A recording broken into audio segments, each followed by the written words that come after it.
Ya, shalom saudara. Ya, kita ketemu lagi ya.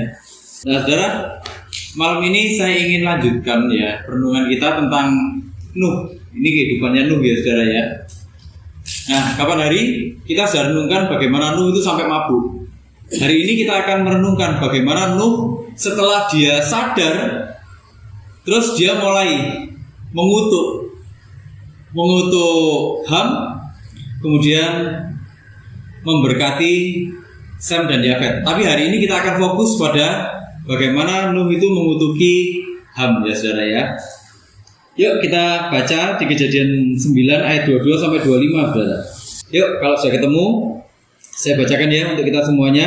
Kejadian 9 ayat 22 sampai 25. Maka Ham bapak Kanaan itu melihat aurat ayahnya, lalu diceritakannya kepada kedua saudaranya di luar. Sesudah itu Sem dan Yafet mengambil sehelai kain dan membentangkannya pada bahu mereka berdua. Lalu mereka berjalan mundur. Mereka menutupi aurat ayahnya sambil berpaling muka, sehingga mereka tidak melihat aurat ayahnya. Setelah Nuh sadar dari mabuknya dan mendengar apa yang dilakukan anak bungsunya kepadanya, berkatalah ia, terkutuklah Kanaan, hendaklah ia menjadi hamba yang paling hina bagi saudara-saudaranya. Nah saudara, ini Nuh begitu sadar ya. Begitu dia sadar dari mabuknya, Nuh itu kan kapan hari kita merenungkan ya bagaimana dia berpesta setelah dia ngalami panen anggur. Dia ini menguasai teknologi pertanian. Dia bisa bikin anggur yang enak.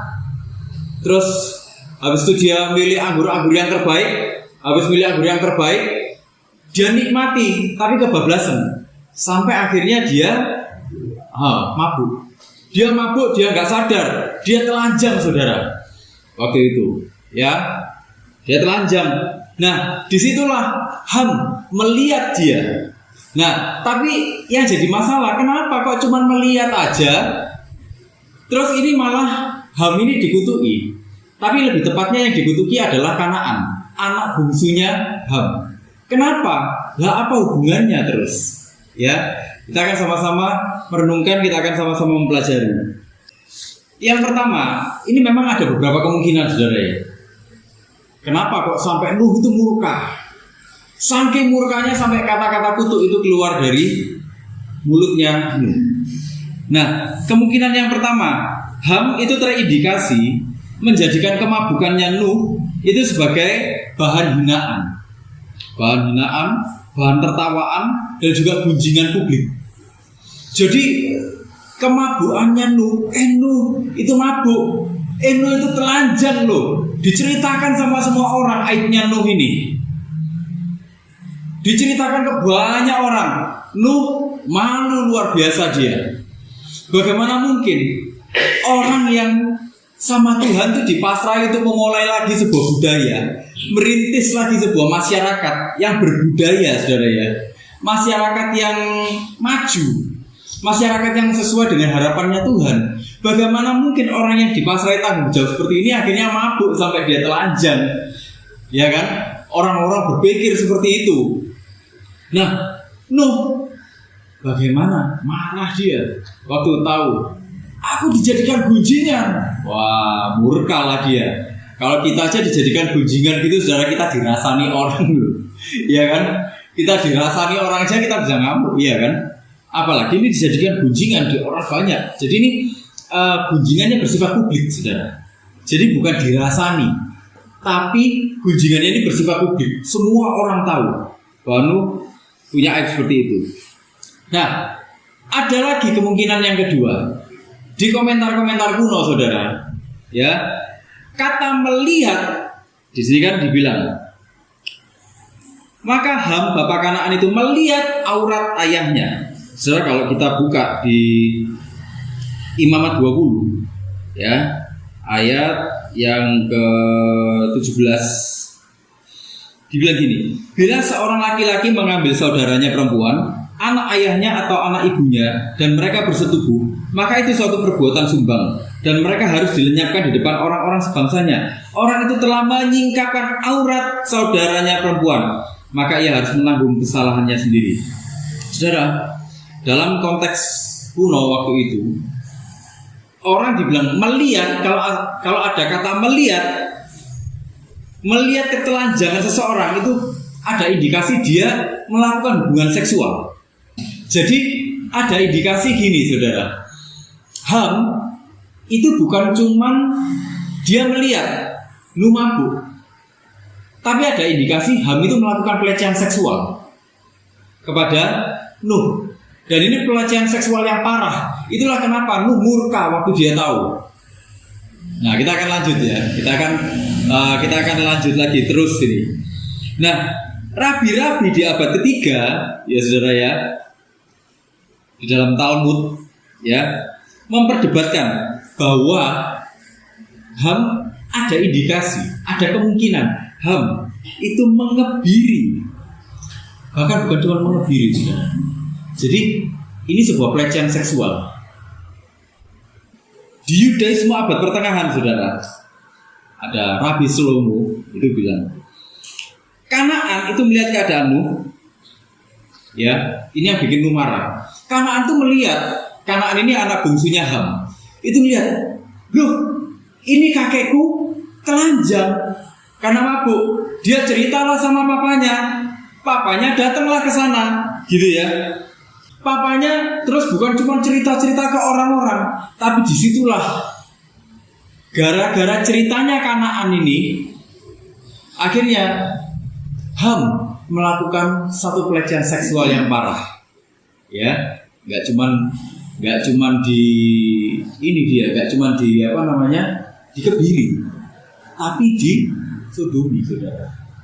Itu satu tindakan homoseksual. Nah, tapi kenapa? Pertanyaannya, kenapa kok dia melakukan kebiri kepada Nuh? Nah, saudara, di ayat 25, saudara, dibilang gini, berkatalah ia, terkutuklah Kanaan, hendaklah ia menjadi hamba yang paling hina bagi saudara-saudaranya. Terkutuklah Kanaan. Saudara, Nuh ini ceritanya, ini menurut tradisi lisan ya saudara ya. Kita nggak perlu nggak bisa meyakini itu 100%. Tapi ini tradisi lisan. Nuh itu kepingin 4 anak. Dia kepingin punya anak keempat. Ya, kepingin punya anak keempat. Tapi Ham itu berpendapat gini. Kenapa dia kok kepingin punya anak keempat? Adam dan Hawa aja cuma punya 2 anak. Yang satunya mati. Gara-gara apa? Rebutan warisan dunia. Oh, gitu ya. Sementara Nuh ini sudah punya 3 anak. Kenapa dia kok mau anak yang keempat? Batinnya Nuh, dia kepingin anak yang keempat supaya anak yang keempat itu bisa melayani dia. Tapi Ham gak terima. Itulah kenapa waktu Nuh ada dalam keadaan itu, dikebirilah Nuh. Itu. Meskipun beberapa tradisi lisan bilang kebirinya itu cuma untuk sementara aja, sementara waktu. Tapi satu hal yang saya mau garis bawah itu sebenarnya gini.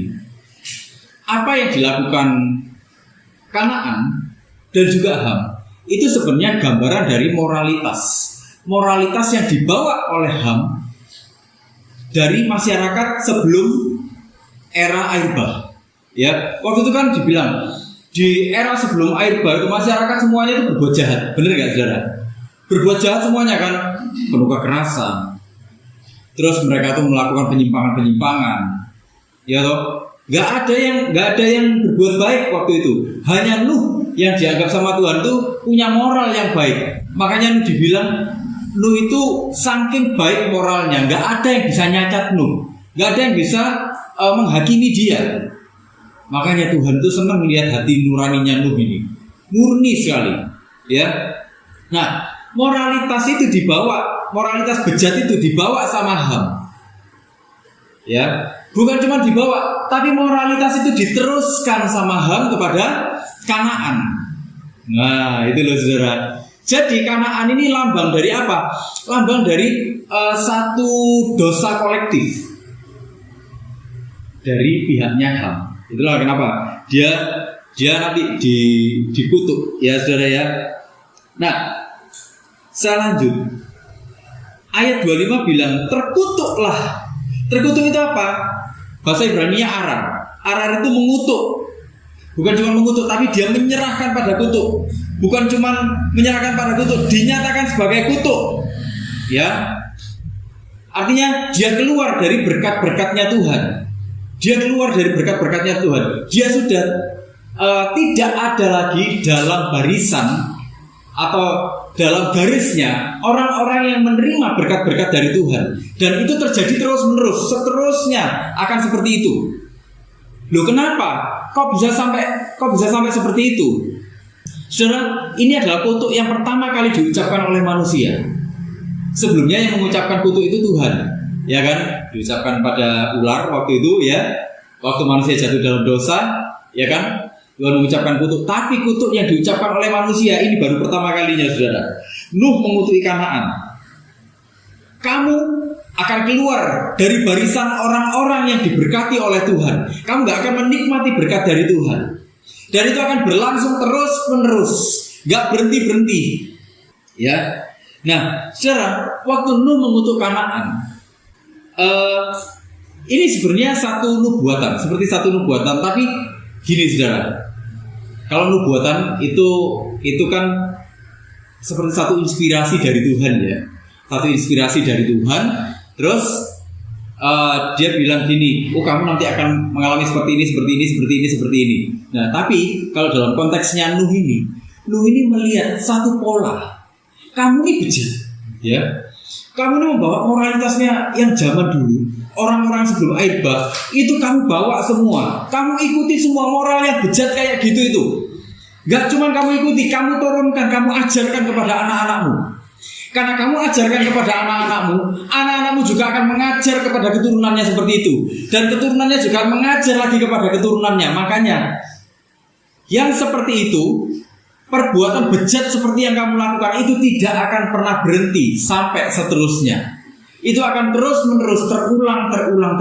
Nah, inilah yang dinamakan kutuk. Ada pengulangan dosa. Nah, itu saudara, ya. Jadi Nuh ini dalam hikmat yang Tuhan kasih, dia meskipun seorang pemabuk ini, saudara, ya, dia udah mabuk ini, tapi dia menerima hikmat dari Tuhan. Dia melihat satu pola yang terjadi dalam kehidupannya. Ham bejat. Karena dia bejat, dia ngajar anak-anaknya juga seperti itu. Dan yang terakhir ini Kanaan ini, ya, Kanaan juga seperti itu. Moralitasnya sama seperti Ham. Nanti anak-anaknya Kanaan juga akan seperti itu. Keturunannya juga akan seperti itu. Saudara, makanya kalau saudara lihat keturunannya Kanaan, orang-orang Kanaan itu dibasmi, ya saudara, ya. Kenapa? Orang-orang Kanaan ini, saudara, kalau di Alkitab itu secara eksplisit itu dijelaskan, mereka mempersembahkan anak-anaknya, korban nyawa ini kepada Molok, ya. Kekerasan seksual, perbudakan seksual mereka lakukan, ya. Kegiatan homoseksualitas untuk ritual-ritual mereka lakukan, pemerkosaan mereka lakukan, hubungan seks dengan binatang mereka lakukan, hubungan seks dengan saudara-saudaranya mereka lakukan. Orang-orang Kanaan ini bejat, saudara. Dari mana mereka ngelihat itu? Dari mana mereka bisa seperti itu? Dalam pandangannya Nuh. Kenapa? Karena ada yang ditiru, ada yang ngajari. Siapa yang ngajari? Ham. Gitu. Diteruskan kepada Kanaan. Itulah kenapa dosa kolektif ini akan turun terus. Makanya kita sering dengar, ya saudara, istilah kutuk keturunan. Ya, kutuk keturunan bukan berarti gini. Kutuk keturunan itu bukan berarti misalnya saya menanggung dosanya mama. Bukan berarti gitu, saudara. Ya, atau saudara menanggung dosa papa mamanya saudara. Bukan. Kan kita banyak, ya, dengar, oh kamu ngalami kutuk keturunan ini. Dosanya orang tuanya ditanggungan ke anak-anaknya, ya. Ada yang bilang gitu, ya. Tapi enggak, saudara. Konsepnya Alkitab itu jelas. Dosa itu ditanggung oleh masing-masing pribadi. Jadi enggak ada namanya saya menanggung dosanya siapa. Tapi kenapa kok sampai ada kutuk? Dibilang kutuk. Kenapa? Karena dosanya itu berulang terus. Makanya kalau saudara lihat, misalnya dalam satu keluarga ini kok ada yang selingkuh aja gitu, ya. Nanti saudara lihat di atasnya, lo ternyata ada yang selingkuh lagi. Di atasnya, lo ternyata ada yang selingkuh lagi. Lo ternyata di atasnya ada yang selingkuh lagi. Jadi itu pengulangan dosa yang sama iblis itu berusaha dimasukkan di dalam satu generasi ini. Satu garis generasi ini. Gitu loh. Makanya kalau saudara lihat, ini loh, sak keluarga kok selingkuh kabeh. Atau ini, sak keluarga kok maling kabeh. Karena ternyata di atasnya ada yang kayak gitu, saudara. Dan ini memang ada penelitiannya. Saya lupa penelitian tahun berapa, gitu ya, saudara ya.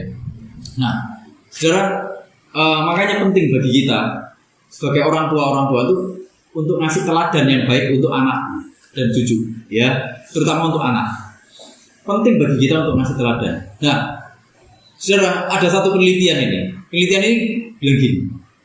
Ini kalau di barat itu kan ada kayak pohon ini ya, pohon generasi gitu loh ya, pohon keturunan. Dilihat orang-orang yang mereka ada di penjara, yang jadi penjahat, yang jadi koruptor, yang jadi kriminal kayak gitu tuh. Sama orang-orang yang berhasil, mereka yang jadi pejabat-pejabat yang takut akan Tuhan, orang-orang yang keluarganya harmonis. Saudara tahu, ini diteliti dua-duanya. Ini nenek moyangnya siapa sih? Ya atasnya ini siapa? Ini diteliti, saudara. Saudara, waktu diteliti, orang-orang yang ada di yang jadi kriminal ini, saudara tahu nenek moyangnya siapa? Bukan nenek moyangku seorang pelaut.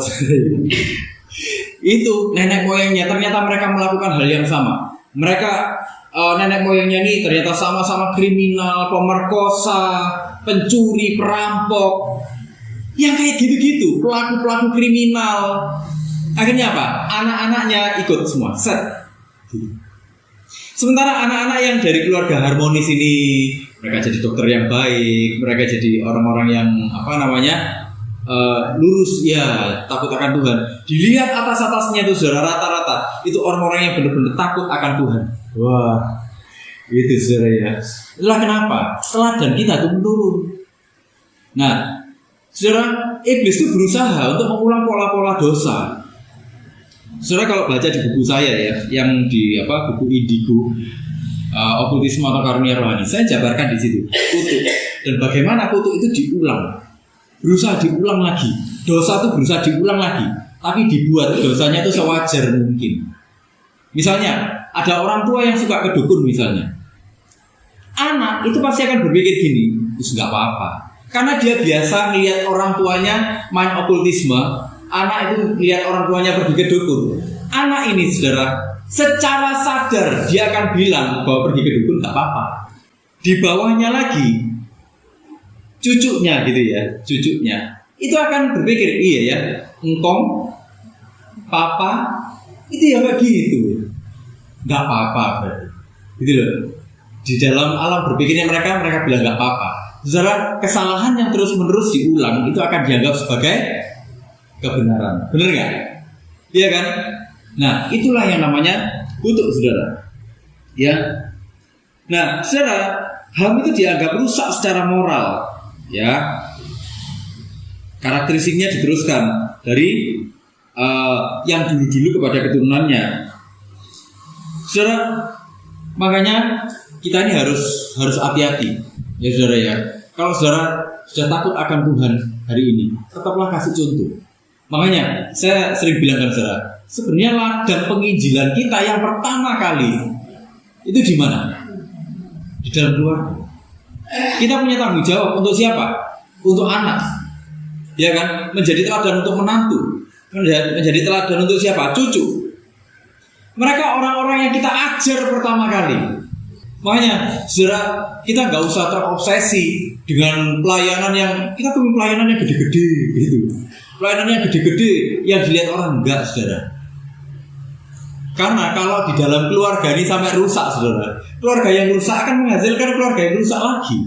Sama seperti yang dilakukan oleh Ham kepada Kanaan. Kanaan menghasilkan keluarga yang rusak, bahkan melahirkan bangsa yang rusak dia. Jadi pernyataannya Nuh ini adalah pernyataan yang dia melihat jauh ke depan.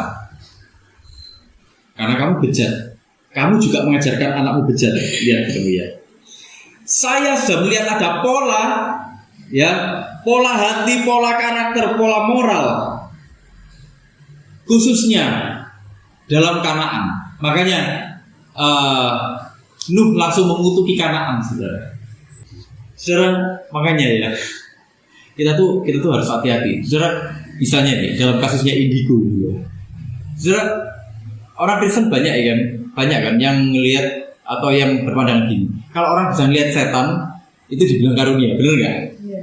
Iya toh? Dibilang karunia. Lo nggak tahu, saudara. Orang kalau bisa ngelihat setan tuh stres loh. Beneran ini. Saya itu sudah bolak-balik, saudara, ketemu orang-orang yang bisa ngelihat setan, saudara. Di mana-mana ngelihat setan, saudara tahu yang terjadi itu stresnya minta ampun. Tapi ada hamba Tuhan juga yang bilang, lu itu karunia itu harus dikembangkan. Lu lah tambah dikembang, lu tambah stres. Iya toh? Lu itu stresnya nggak main-main loh, saudara. Orang yang sudah seperti itu, dia ngelihat setannya itu intens gitu ya, lihat makhluk-makhluk astral itu intens kayak gitu. Saudara, dia akhirnya nggak bisa lagi membedakan antara pertama hayalan dengan kenyataan, terus dunia roh dengan dunia nyata. Dia sudah nggak bisa bedakan lagi. Makanya dia waktu kita kumpul-kumpul nih, saudara ya, kumpul-kumpul. Saudara, kita nggak lihat apa-apa, tapi bagi dia yang astral ini itu kelihatan begitu nyata gitu loh, saudara. Dia sudah nggak bisa bedakan lagi. Ini orang kelihatan nggak kelihatan, dia nggak bisa bedakan lagi. Ini supranatural atau natural, dia sudah nggak bisa bedakan lagi. Tahu-tahu dia kaget, tahu-tahu dia bikin takut semua orang. Makanya kalau ada orang ngalami indigo kayak gitu, saudara ya, sejak dari awal adalah doakan aja, minta tolong didoakan, dikonselingi, meskipun dia masih anak-anak, saudara. Justru makin anak-anak makin enak dia didoakan. Ya, istilahnya tuh masih belum ngoyot, belum balung sumsum. Ya, kalau orang Jawa bilang gitu, saudara. Sama kalau ada anak punya kecenderungan yang sama, misalnya untuk melakukan kekerasan. Saudara, kalau kita melihat ada budaya kekerasan dalam sebuah bangsa, kita bisa melihat sebelum-sebelumnya apa yang terjadi. Kalau kita melihat sebelum-sebelumnya, bangsa ini ternyata sudah biasa dengan kekerasan. Gitu loh, saudara. Makanya kita harus berdoa untuk bangsa ini. Kalau hari-hari ini kita melihat ada kekerasan terjadi, demo, ada pengusiran kayak gitu ya, pengusiran ibadah dan sebagainya. Kita harus doakan mereka. Kita harus doakan Tuhan biar bangsa ini Tuhan kau pulihkan Tuhan. Kalaupun itu diulangi, toh kalau bangsa ini punya kesadaran akan Tuhan, nanti bisa dipatahkan semuanya. Gitu. Ya saudara ya. Nah saudara, disinilah dibilang bahwa kesadaran itu akan mengalahkan kutuk pada akhirnya. Loh, mengalahkan kutuk yang bagaimana? Nah gini ya saudara ya. Pola teladan hidup dosa itu menjerat manusia ke dalam kehidupan berdosa yang dianggap wajar. Itulah kenapa perselingkuhan, pemerkosaan itu dianggap wajar. Kenapa? Karena lingkungannya seperti itu. Saudara, kapan hari kita bahas tentang ini ya. Kita sempat bahas tentang Sodom dan Gomora. Sodom dan Gomora itu gini, saudara. Perilakunya mereka ini, perilaku homoseksualitasnya itu jadi perilaku yang membudaya. Nah, saudara, kapan hari kita bahas ya, bagaimana homoseksual di Sodom itu dari tua sampai dari yang masih kecil-kecil itu sudah ngomong soal homoseksualitas. Wah, ngeri ya, saudara ya. Bagaimana dari yang tua sampai yang anak-anak masih sekia-sekia itu loh, saudara ya, masih bocil-bocil itu sudah ngomong soal homoseks, hubungan seks sejenis. Itu mereka sudah ngomong. Kenapa? Kok mereka bahkan sampai yang anak-anak ngomong itu, kenapa? Karena yang tua-tua ngajari. Benar ya, saudara ya, dianggap wajar sama anak-anak kecil. Saudara, kalau saya kadang-kadang lihat di TV ya, saudara ya, kalau ada anak-anak kecil berani ngomong bunuh kayak kapan hari waktu era pilkada itu, ya kan, kita biasa dengar anak-anak kecil bahkan bilang bunuh kayak gitu. Kita miris gak, saudara? Miris ya. Anak kecil ngerti gak sih, saudara, konsepnya bunuh itu? Gak ngerti ya. Dari mana mereka bisa ngomong bunuh, saudara? Dari yang tua-tua ngajari. Anak kecil diajari ngomong bunuh. Sekalipun mereka nggak tahu artinya, dia ngomong bunuh. Nanti diajari lagi agak gede, agak ngertian lagi bilang, bunuh itu apa? Bunuh itu gini loh. Akhirnya mereka jadi terbiasa. Dari kecil sudah biasa ngomong bunuh. Nanti mereka lihat adegan-adegan bawa pisau, bawa senjata, ditodong-todongkan ke orang itu sudah biasa. Miris ya lihat masyarakat yang kayak gitu ya. Disitulah kita harus berdoa. Masalahnya mereka kalau sudah kayak gitu, mereka sadarnya apa? Nggak mau aku lepas dari sana. Wong ini bener kok. Dia nggak bener. Orang-orang Sodom kan kayak gitu kan. Waktu mereka jadi LGBT, ya, waktu mereka jadi LGBT mereka nggak mau kan lepas dari situ. Kenapa? Itu enak kok, jadi bagian hidup kok. Dosa orang tua atau generasi terdahulu itu mewarnai. Secara manusia tetap bertanggung jawab untuk dosanya masing-masing. Di Keluaran 20 ayat 5 sampai 6. Saya bacakan aja. Jangan sujud menyembah kepadanya atau beribadah kepadanya, sebab aku, Tuhan Allahmu, adalah Allah yang cemburu, yang membalaskan kesalahan bapak kepada anak-anaknya, kepada keturunan yang ketiga dan keempat dari orang-orang yang membenci aku. Tapi aku menunjukkan kasih setia kepada beribu-ribu orang, yaitu mereka yang mengasihi aku dan yang berpegang pada perintah-perintahku. Saudara, artinya apa, saudara? Ya, manusia harus hati-hati dengan hidupnya. Dalam konteksnya perjanjian baru, gini, kutuk itu bukan akhir, saudara. Kutuk itu bukan akhir. Kalau tadi dibilang, ya, saudara gini, kalau kita lihat di ayat yang pertama, Kejadian 9 ayat yang pertama, saudara akan lihat Allah memberkati Nuh dan anak-anaknya. Tapi di sini Nuh mengutuk anaknya. Nuh, Allah memang memberkati, tapi Nuh melihat pola yang tidak baik untuk anak-anaknya. Ya, Nuh bilang, ini nggak akan selesai-selesai kamu, akan terjadi begitu terus-menerus. Tapi dalam konteksnya perjanjian baru, saudara, dalam konteksnya kita melihat kasih karunia-Nya Tuhan, kutuk itu ada akhirnya. Kenapa?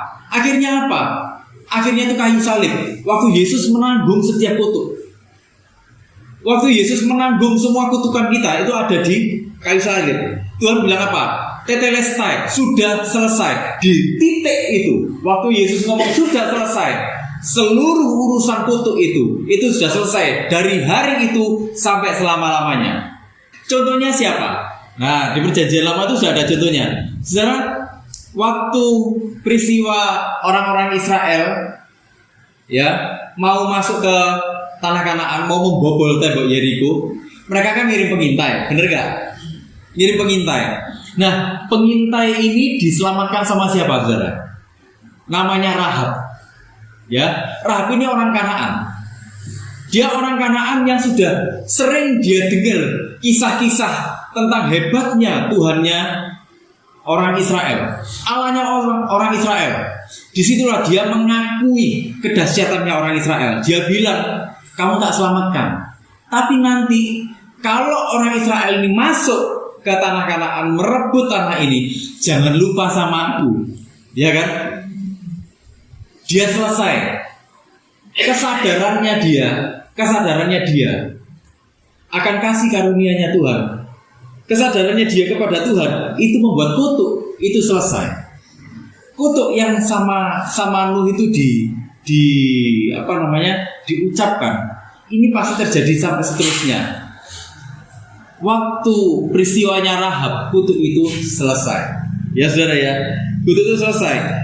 Itulah kenapa Rahab di Matius 1 ayat 5, saudara akan lihat Rahab itu bahkan masuk ke dalam silsilahnya Yesus, saudara. Wih, gila ya. Ini orang Kanaan loh, saudara. Masuk dalam silsilahnya Yesus. Dia bahkan di Ibrani, saudara, 11 ayat 31 itu dibilang dia itu salah satu pahlawan iman, saudara. Kita baca aja ya. Ibrani 11 ayat 31 dibilang, karena iman maka Rahab perempuan sundal itu tidak turut binasa bersama-sama dengan orang-orang durhaka, karena ia telah menyambut pengintai itu dengan baik. Ya, saudara, dalam kesadaran penuh kita akan Tuhan, kutuk itu dipatahkan kuasanya.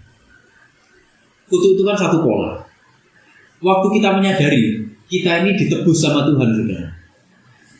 Ya, waktu kita menyadari ada kasih karunia Tuhan dalam hidup kita ingin mengubah. Ya, kita ini ingin mengubah arah. Mengubah arah gimana? Lu Tuhan lu sudah mengasihi aku. Karena Tuhan mengasihi aku ingin mengasihi Tuhan, bukan mengasihi kehidupan lamaku. Makanya kalau saudara baca di Amanat Agung, dan baptislah mereka dalam namaku, bahwa orang-orang itu semakin mendalam dengan Tuhan, sampai mereka jijik dengan apa yang mereka alami, apa yang mereka lakukan di masa lalu. Kalau dulunya mereka penjudi, sekarang mereka gak mau judi lagi, mereka jijik dengan itu. Mereka ingin mengubah arah hidupnya kemana? Menuju kepada Tuhan lagi, bukan kesenangannya lagi. Nah itu saudara ya. Jadi kesadarannya kita akan Tuhan itu akan mengubah seluruh arah hidupnya kita. Hidup kita yang dulunya itu ada di dalam jalurnya kutuk, pola hidup dosa, sekarang kita hidup di dalam pola hidup kasih karunia. Nah itu saudara, pola hidup yang ingin menyenangkan Tuhan. Kita yang dulunya hidup di dalam kejijikan dosa, kita sudah muak, males, kita gak mau. Kita kepingin Tuhan, aku pingin Tuhan menyenangkan Engkau. Aku udah gak mau lagi yang dulu, aku mau yang baru yang menyenangkan Tuhan. Nah itu loh saudara. Makanya saudara, memang hari ini kita ini bukan orang-orang yang sempurna. Siapa di sini yang gak pernah berbuat dosa? Ayo ngaku saudara. Siapa di sini yang masih berdosa? Oh, semua. Iya toh, masih berdosa. Siapa di sini yang di jalan kalau dibongoki orang kita ikut nyamuk? Ngamuk ya kan? Iya. Ngamuk ya. Kita semua pasti pernah merasakan hidup berdosa. Hari ini kita pasti masih berdosa. Tapi saudara, waktu kita hidup dalam kasih karunia Tuhan, kita gini, enggak Tuhan ampuni Tuhan ya, aku berdosa. Tuhan kasih aku kekuatan Tuhan supaya enggak melakukan yang itu lagi. Karena kalau melakukan yang itu lagi nanti mendukakan Tuhan, gitu loh. Kita merasa kalau kita misui orang di jalan, kita merasa itu mendukai Tuhan. Jangan. Tuhan enggak suka, gitu ya toh. Nah, semua yang kita lakukan pada akhirnya selalu ngomong gini lagi, Tuhan, ini menyukakan Engkau enggak ya Tuhan ya? Tuhan, kalau misal ini aku berkelahi sama orang di jalan, itu kira-kira mendukakan Tuhan enggak ya? Menyenangkan Tuhan enggak ya? Ya kita mulai tanya gitu. Nah itu loh saudara, itu yang membuat kita itu lepas dari pola hidup berdosa itu. Yang semula dulu dianggap wajar, hari ini kita anggap enggak, aku enggak mau lagi. Gitu saudara ya. Nah itu loh saudara. Jadi sebenarnya gini, kutuk itu sebenarnya satu pola. Hidup kita ini hidup yang terkutuk, dibilang, oh kamu menanggung kutuk. Enggak, kita enggak menanggung kutuknya siapa-siapa kok. Yang terjadi di dalam hidup kita, sebenarnya iblis berusaha mengulang pola dosa di dalam hidup kita. Dan itu enggak cuma sama kita, nanti sama anak-anak kita, sama cucu kita, sama cicit kita akan terus begitu saudara. Itulah kenapa kita harus ngomong stop, selesai sampai di sini. Hidupku bukannya aku lagi, tapi Kristus dalamku. Disitulah kita akan mengalami yang namanya hidup kita berubah. Kalau orang hidupnya berubah, disitulah dia akan mengalami kebahagiaan dari Tuhan. Gitu loh saudara. Orang yang hidupnya bahagia itu orang yang bagaimana sih? Apa orang yang kaya? Bukan. Apakah orang yang hidupnya sehat? Juga bukan. Karena ada orang yang sakit tapi dia tetap bisa bahagia. Ya. Ada orang yang dia hidup di dalam kemiskinan tapi dia masih bisa merasakan kebahagiaan, merasakan sukacita di dalam Tuhan. Dari mana kebahagiaan itu? Dari hubungannya dengan Tuhan. Kenapa? Karena manusia ini kan dirancang untuk menyenangkan Tuhan. Itulah kenapa kalau kita menyenangkan Tuhan, hati kita bahagia. Nah itu saudara ya. Saudara kalau lihat perenungan kita di karya penciptaan, saudara lihat kan bagaimana manusia itu dirancang untuk menyenangkan Tuhan. Kalau manusia menyenangkan Tuhan, disitulah dia akan mengalami kebahagiaan. Nah itu saudara ya. Makanya saudara tetap senangkan hati Tuhan, tetap hiduplah di dalam anugerah Tuhan, ya, dan berbahagialah. Amin saudara. Ya sama-sama kita berdoa yuk.